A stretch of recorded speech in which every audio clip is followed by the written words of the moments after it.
যখন টাইটানিক জাহাজটি ডুবে যাচ্ছিল, রোজ সকলের আপত্তি উপেক্ষা করে ছুটে গেল নিচের ডেকের দিকে জ্যাককে বাঁচাতে। চারদিকে পানি ঢুকছে, মানুষ পালাচ্ছে, অথচ রোজ তার ভালোবাসার মানুষকে খুঁজতে এক একটা কেবিন ঘুরে ঘুরে জ্যাকের নাম ধরে ডাকতে থাকে। অবশেষে একটা ঘরে সে খুঁজে পায় জ্যাককে, যার দুই হাত তখনও হাতকড়ায় আটকানো। রোজ অনেক খোঁজাখুঁজির পরও চাবি খুঁজে পায় না। সে তখন বাইরে বেরিয়ে আসে দেখার মতো কেউ আছে কিনা সাহায্য করার, কিন্তু সব ঘর খালি, চারপাশে শুধু পানি আর নীরবতা। হঠাৎ তার চোখে পড়ে একটা কাঁচ ভেঙে রাখা জরুরি কুঠার। সে দেরি না করে সেটি নিয়ে আসে, তারপর নিজের সব শক্তি দিয়ে জ্যাকের হাতের কড়াগুলো ভেঙে দেয়। দুইজনে তখন জীবন বাঁচাতে দৌড়াতে থাকে। জাহাজের উপরের দিকে তখন মারাত্মক বিশৃঙ্খলা, কারণ লাইফবোট ছিল মাত্র অর্ধেক যাত্রীর জন্য, আর নিচের শ্রেণীর যাত্রীদের আটকে রাখা হয়েছিল লোয়ার ডেকে। শুধুমাত্র উচ্চ শ্রেণীর যাত্রীরা লাইফবোটে চড়ার সুযোগ পাচ্ছিল।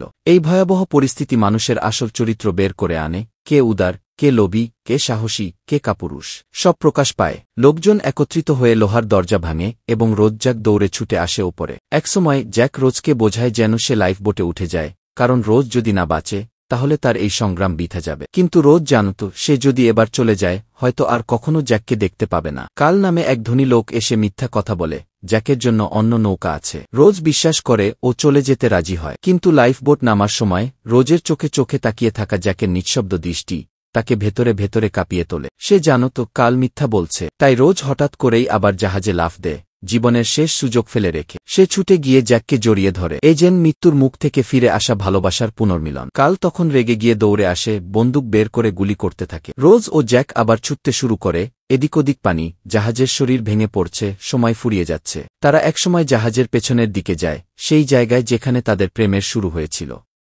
জাহাজ ভেঙে দুই ভাগ হয়, মানুষ পানিতে ঝাঁপিয়ে পড়ে, একসময় পুরো জাহাজ সমুদ্রে ডুবে যায়।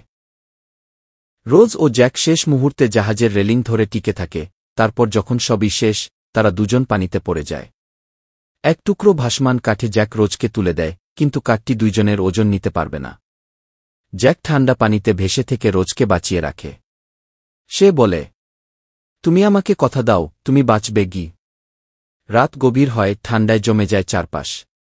পরদিন সকালে উদ্ধারকারী দল আসে, খোঁজ করে কিছু জীবিত মানুষ। রোজ তখনও জ্ঞান হারায়নি। সে এক মৃতদেহের কাছ থেকে হুইসেল নিয়ে জোরে জোরে বাঁশি বাজায়। এক নৌকা তার আওয়াজ শুনে এগিয়ে আসে। রোজ সেই বাঁশির মাধ্যমে নিজের জীবন বাঁচায়। আর জ্যাক? সে সমুদ্রে হারিয়ে যায়, নিজের ভালোবাসার মানুষকে বাঁচিয়ে। রোজ কথা রেখেছিল, সে বেঁচে ছিল।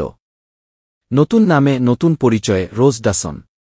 সে বলেছিল জ্যাক শুধু তার প্রাণ বাঁচায়নি, বরং তাকে জীবন দান করেছিল। অথচ জ্যাকের কোনো ছবি, স্মৃতি, কিছুই তার কাছে ছিল না।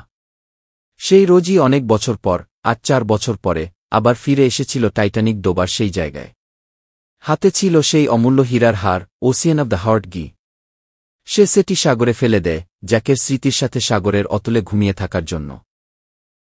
এই ছিল এমন এক ভালোবাসা যা মৃত্যুকে ভয় পায় না।